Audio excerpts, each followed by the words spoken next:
Gut cancers have amongst the lowest survival rates of all cancers in the country, with 5-year survival rates below 30%. Now, a new service is being launched in the new year to help, and Liam Willis, Gut Cancer Foundation Chief Executive, is with me live at the desk this morning. Liam, good morning. Morning, Ryan. So, the survival rate is well, very sad. Yep. Do lots of people get gut cancer? Yes, so collectively cancers of the digestive system make up about 25% of all cancer diagnosis. The service you're speaking about is actually particularly for upper gastrointestinal cancers, which together is about 2,700 diagnoses a year. So that's still 10% of all the cancer diagnoses in New Zealand. Right. What's the service doing? So we're going to launch a service that's going to help support patients with all the cancers of the upper digestive system. So that's esophageal, stomach, liver, biliary and pancreatic cancer. It's going to be a nurse-led service, a telehealth service that's designed to help them specifically through their journey, which is really specific to their diagnosis.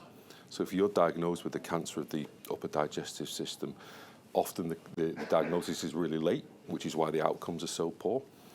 Being the digestive system, there's serious impacts on your eating, the digestive in general. So the service that's needed is something that's specific to the diagnosis and the journey that these people are on, and we're going to launch that through a nurse-led service. Okay, in the that's what the diagnosis itself. How do these, especially the ones that you're talking about, how do they normally get diagnosed?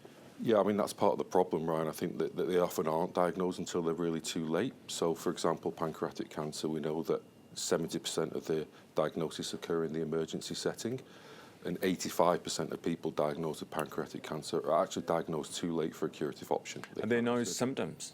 They're very vague. This is the problem. So with something like pancreatic cancer, for example, you might have vague lower back pain, which sometimes radiates to the stomach. You might have unexplained weight loss, but often what happens is they go undiagnosed because they can be easily mistaken for other ailments or other illnesses. So by the time they present with something that's quite severe, so maybe new onset diabetes or jaundice, it is actually too late by that point. The diagnosis is at a really advanced stage. Is there no blood test that can pick up something like that? So look, there are some blood tests that pick up abnormalities, maybe in your liver function, but they're only really run once you have developed the symptoms or had some kind of something to diagnose, if you see what I mean. So there's certainly no screening for any of these cancers of the upper digestive system at all. So really is about understanding what those symptoms are, however vague they might be, whether if they're prolonged and new to you and ongoing. We really need to be able to put those pieces together. So if there's unexplained weight loss coupled with back pain or digestive issues, then we need to have those investigations done earlier than they are at the moment. I have the back pain, but not the weight loss. So how many people would, like in terms of screening, there are lots of cancers at the moment that we are screening for, that we're expanding screening for. Yep. How many people die from gut cancers? How lethal is it in New Zealand?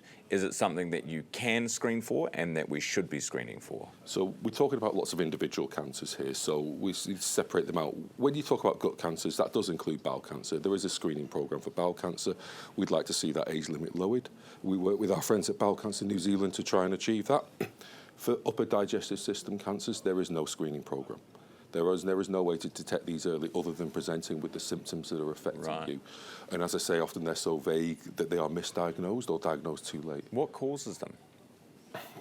There are multiple causes of cancer. I mean, ultimately, cancer is incredibly bad luck, but there are some modifiable risk factors that go into it. We do know that there are some lifestyle factors that go in, and there are other modifiable risk factors. So liver cancer, for example, can be the consequence of hepatitis C or hepatitis B.